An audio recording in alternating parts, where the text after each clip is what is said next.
আমাৰ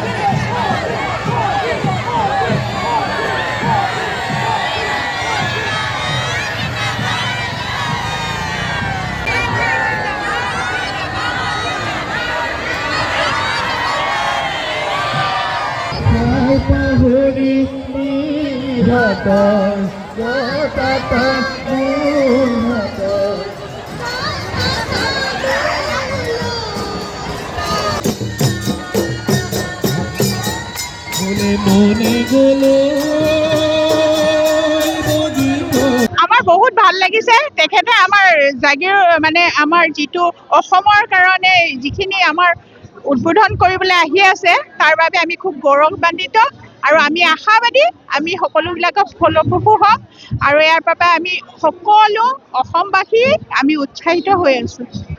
কেতিয়াৰ পৰা ৰখি আছে? আমি 11টা বজাতে ঘৰৰ পৰা আহিলো, আমি 12:30টাত পালোহি, তেতিয়াৰ পৰা আমি ৰৈয়ে আছো ইয়াতে। ভাত পানী খোৱা নাই? নাই, আমি ভাতে খাব সময়ে পোৱা নাই। ভাত খাবলৈ আমি গেটো বন্ধ হৈছে আৰু এইখিনি তেনেকে ওচৰত খাবলৈ ঠাইও নাই আৰু আমি নায়ে খোৱা আৰু আমি জাগিৰোডৰ পৰা আহিছো, আমি জাগিৰোড সমষ্টিৰ হয়।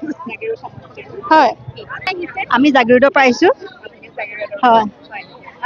কি ক'ব?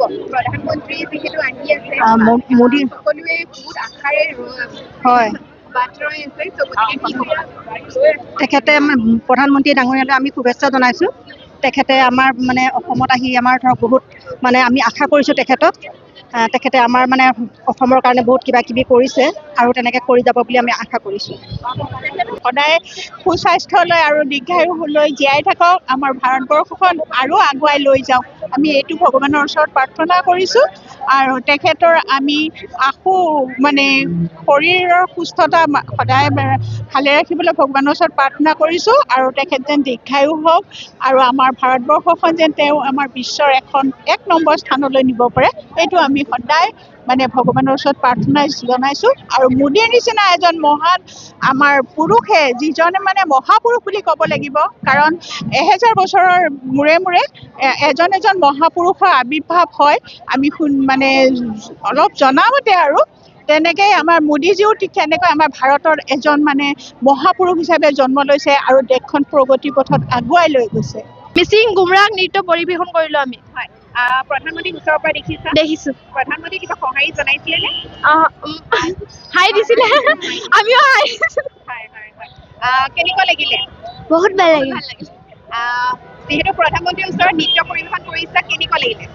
বহুত ভাল লাগিছে আৰু আগলৈও কৰিব বিচৰা নে? আগলৈ কৰিব বিচৰা এনেকৈ। কোন ঠাইৰ পৰা আহিছা? জোনাই ডিষ্ট্ৰিক্ট ধেমাজি। তোমালোক গোটেইবিলাক জোনাই ধেমাজিৰ পৰা আহিছা? হয়। নমস্কাৰ, আমি মৰিগাঁৱৰ পৰা আহিছো মাননীয় প্ৰধানমন্ত্ৰী নৰেন্দ্ৰ মোদী ডাঙৰীয়াক আদৰিবলৈ। মই জিলাৰ সম্পাদিকা ৰীতা কোঁৱৰ ডাঙৰীয়ানীয়ে কৈছো আপোনালোকক। আমি 10টা বাজিতে আহিছো, ঘৰৰ পৰা 10টা বাজিতে আহিছো আৰু ইয়াত 11টা 11:30 বজাত পাইছো। নামটো জনাব? শ্ৰীমতী দীপালী কোঁৱৰ। যিহেতু আজি প্ৰধানমন্ত্ৰী আহিব, কি ক'ব? কিনো ক'ম আৰু, ৰাইজকে চাইছো, প্ৰধানমন্ত্ৰীক লগেই নাপাওঁ, দেখাও নাপাম। মৰিগাঁৱৰ পৰা 10টা বজাতে আহিছো আমি।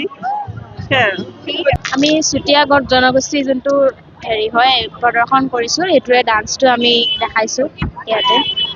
প্ৰধানমন্ত্ৰীক ওচৰৰ পৰা দেখিলে নাই? হয়, দেখিলো। দেখিলা ন?